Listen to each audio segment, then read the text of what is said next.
एक बार माता पार्वती और महादेव साथ बैठे हुए थे। तभी गणेश रोते हुए अपने माता पिता के पास आए और जोर जोर से रोने लगे। महादेव ने उन्हें अपनी गोद में उठा लिया और प्रेम से चुप कराने लगे। तब माता पार्वती ने स्नेहपूर्वक पूछा, बेटा तुम इतनी जोर से क्यों रो रहे हो? गणेश ने रोते रोते कहा, माँ मैं जंगल में खेल रहा था। जब मैं खेलते खेलते थक जाता था तब एक बड़ा हाथी मुझे बहुत प्यार से अपनी पीठ पर बैठाकर घुमाया करता था। आज जब मैं खेलने गया तो देखा कि जंगल में सभी जानवर जोर जोर से रो रहे हैं। यह सुनकर महादेव ने पूछा, बेटा तुमने उनसे यह नहीं पूछा कि वे क्यों रो रहे हैं? गणेश ने कहा, पिताजी सब जानवर यही कह रहे थे कि अब उस हाथी का बुढ़ापा आ गया था, इसलिए वह इस दुनिया को छोड़कर चला गया। ये कहते कहते गणेश और अधिक रोने लगे। तब माता पार्वती ने उन्हें समझाते हुए कहा, मेरे लाल, जो भी इस धरती पर आता है उसे एक दिन जाना ही पड़ता है। गणेश ने पूछा, पिताजी यह बुढ़ापा क्यों आता है? मुझे यह बात समझाइए। महादेव मुस्कुराए और बोले, बेटा गणेश, तुम एक मटका लेकर आओ और उसमें पानी भरो, फिर मैं तुम्हें समझाऊंगा। गणेश मटका लेकर आए और धीरे धीरे उसमें पानी भरने लगे।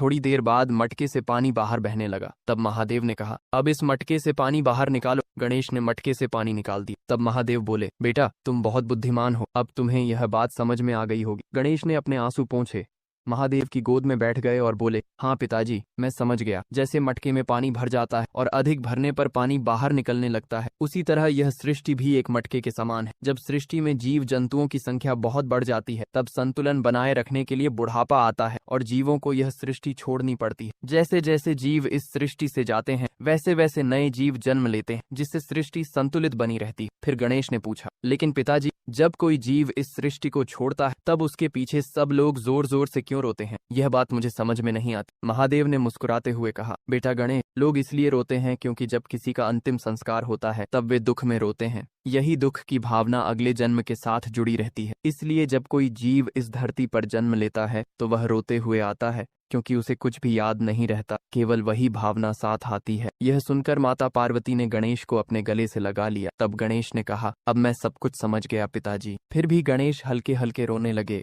क्योंकि महादेव और माता पार्वती के लिए अभी तक किसी ने लाइक और कमेंट नहीं किया था।